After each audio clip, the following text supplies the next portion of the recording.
వంకాయ అలసందల కర్రీ ఎలా చేయాలో చూద్దాం. దీనికి కొన్ని అలసందల కాయలు తీసుకొని దీన్ని బాగా ఒలిచి పెట్టుకోవాలి. ఒలిచి దీన్ని ఒకసారి అలా వాష్ చేసుకున్న తర్వాత కుక్కర్లో వేసి ఒక 2 విజిల్స్ వచ్చే వరకు ఉడకబెట్టాలి. ఇవి పచ్చివి కాబట్టి 2 విజిల్స్ సరిపోతాయి. ఒకవేళ ఎండువి అయితే కాస్త నానబెట్టి కుక్కర్లో ఉడకబెట్టుకొని ఒక 2-3 విజిల్స్ రావాలి. తర్వాత ఒక పావు కేజీ వంకాయలు తీసుకొని దాన్ని బాగా సన్న ముక్కలు కట్ చేసుకొని ఒక బాండెట్లో కొద్దిగా ఆవాలు, జీలకర్ర, ఒక పెద్ద ఉల్లిపాయ తీసుకొని కట్ చేసి బాండెట్లో వేసి వేగనివ్వాలి. తర్వాత కరివేపాకు, ఒక 2 ఎండుమిరపకాయలు వేసి వేపుకున్న తర్వాత ఒక 2 పెద్ద టమోటాలు తీసుకొని బాగా సన్నగా కట్ చేసి వేపుకోవాలి.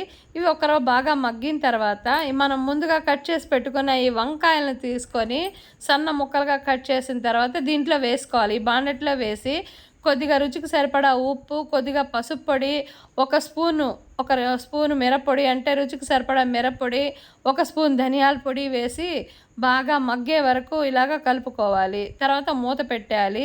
ఇప్పుడు ముందుగా ఉడికించుకున్న అలసందల్ని తీసి దీంట్లో వేసేయాలి. ఆ వాటర్తో పాటే పోసేయాలన్నమాట. ఎందుకంటే వాటర్ పడేస్తే దాంట్లో ఉండే విటమిన్స్ అన్నీ పోతాయి కాబట్టి ఆ వాటర్తో కూడా దాంట్లో పోసేసేయాలి.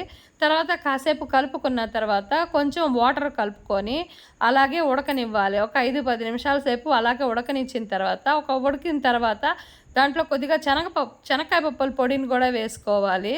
తర్వాత కొంచెం చింతపండు తీసుకొని బాగా పిసుక్కొని కొంచెం దాంట్లో పులుపు వేస్తే కొంచెం టేస్టీగా ఉంటుంది.